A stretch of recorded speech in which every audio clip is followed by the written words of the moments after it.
Welcome to the fourth segment of our webinar series exploring how to serve clients during major life events. I am Charlotte, Chief of Staff at Bento Engine, and today I'm with Bill to talk about disruption. Every industry knows disruption, but what transformational changes to your business model will make your practice more disruption-proof? This is a great question, and the answer is it depends on the advisor and their practice capabilities in several specific areas. These broadly include trend spotting, the use of innovation tools, and the capacity to create and deliver services at scale. You can't build a business that's immune from disruption, so you must build a business that has the capacity to respond to changes so it's not disrupted. As we contemplated the changes outlined in our white paper, we use those same capabilities and tools in many ways to create our perspective on the next level of advice. We leaned heavily on Alex Osterwalder's business model design framework that covers the 9 elements of every good business model to understand the key changes that the broad majority of advisors should consider to achieve the Advice4Life advice as a service offer. As you can see, the business model canvas is an excellent tool for creating a complete visualization of your business by focusing on the most salient points specific to each of these 9 core elements that make up your business. Now, we don't have time to provide a tutorial on business modeling, so if you're interested in learning more about this topic, I encourage you to visit strategizer.com and pick up a copy of Alex's first book, Business Model Design. The white paper suggests 10 changes to a practice that has an AUM-based model where financial planning software is used, but only a minimal amount or nothing is charged for the plan. Again, the required changes may be different from one practice to the next, but here are the big ideas of each. First, we want to adjust the definition of a target customer. Change the target from a person who's the account owner to a household which has multiple members, each with their own account. 2, adjust how advisors evaluate the economic value of the households in a practice. Change the valuation from a 12-month rolling average of annual AUM fees to the potential fees that could be earned from an advice as a service model offered to each member of the household above 18. To do this is going to require an adjustment to number 9 on the list, which is related to establishing cost and pricing of the services.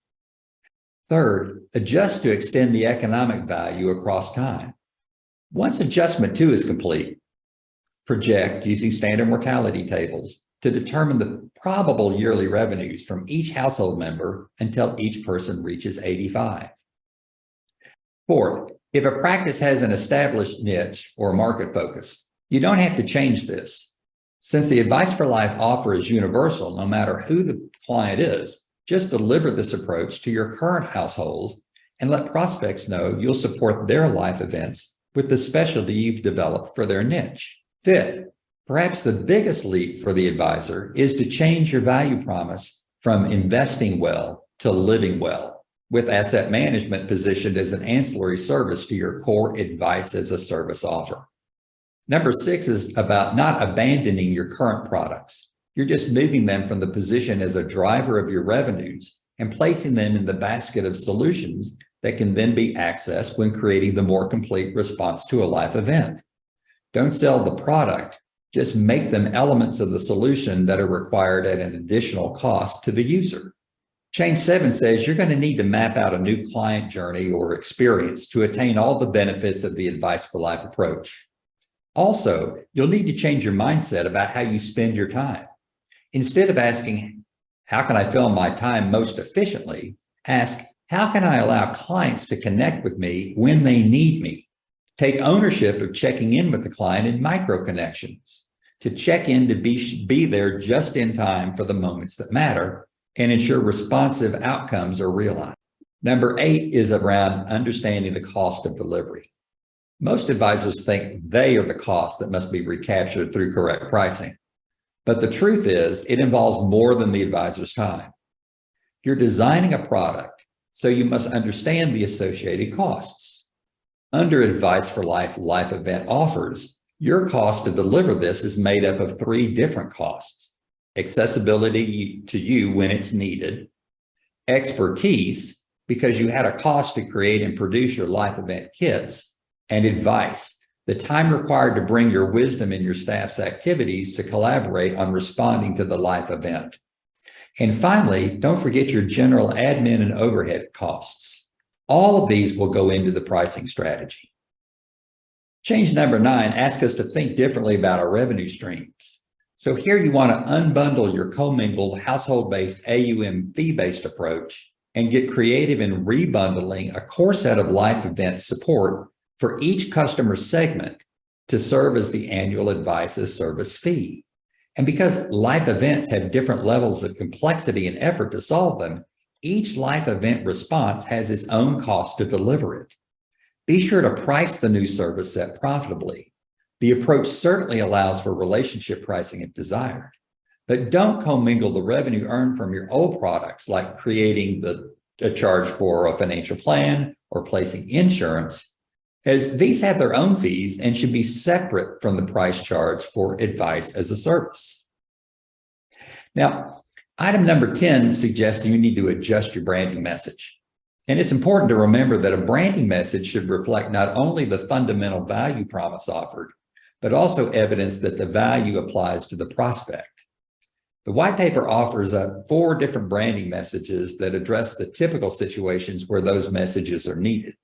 As an example, here's one that positions the advisor serving the family wealth cohort. It goes like this: no matter the life stage one occupies, when meeting expected and unexpected life events, there can be consequences for the rest of the family. My family cohort life advice approach considers the potential impact of events on others. And using this approach, it improves the chances that all the individuals and shared family aspirations are going to be realized. Now, thanks to Bento Engine, we're taking the Advice4Life event white paper, and we've been breaking it out into these key topics. These 10 ideas will help advisors leapfrog to a more viable place on the financial services value chain. And it's a foundation stable enough to rest their business model on for quite some time.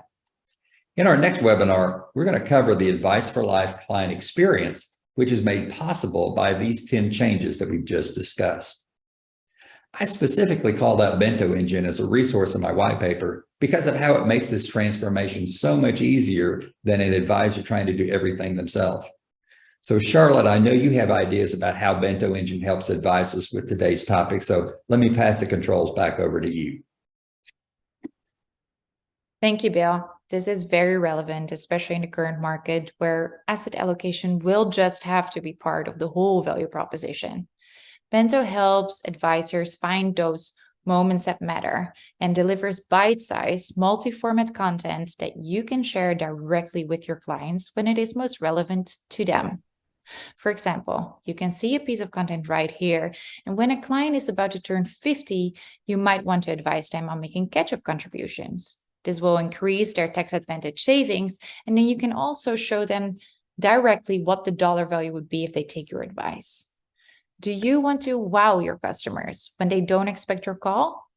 Please visit bentoengine.com to book a demo where we can show you exactly how to lead with proactive advice during moments that matter.